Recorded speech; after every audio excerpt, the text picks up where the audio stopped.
head of Gambia's most brutal security agency, is roaming freely.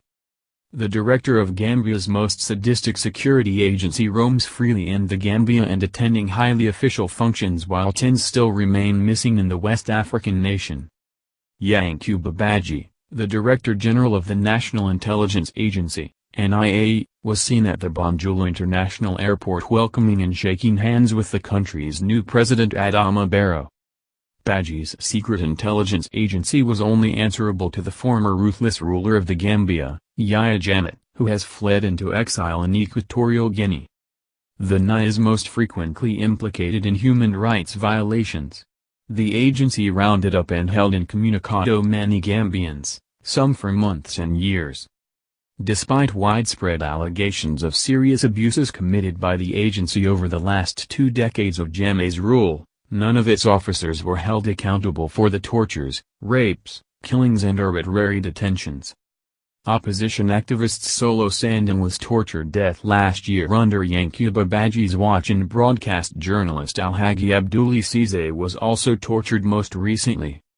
Cisse was beaten until he fell unconscious and was forced to drink cooking oil like water on several occasions, a person who saw him after his release from the NIA told Human Rights Watch. "We saw him, his face full of bruises and his back covered in marks and wounds. He could not walk properly because of the beatings." Al Sar, who fled the Gambia in 2015 after being accused of acts of homosexuality, said he was repeatedly tortured while in NIA detention. "I was beaten with a club and fists," he said. "They threatened me with death if I didn't provide names of other homosexuals in Gambia."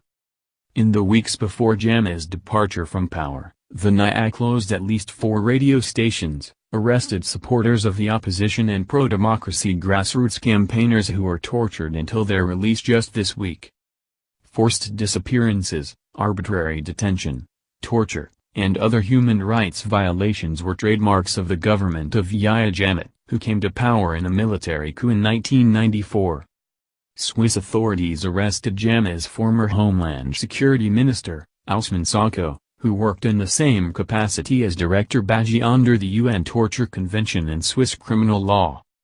The NIA routinely target voices of dissent, including journalists, human rights defenders, political opponents, and critics, as well as lesbian, gay, bisexual, and transgender people.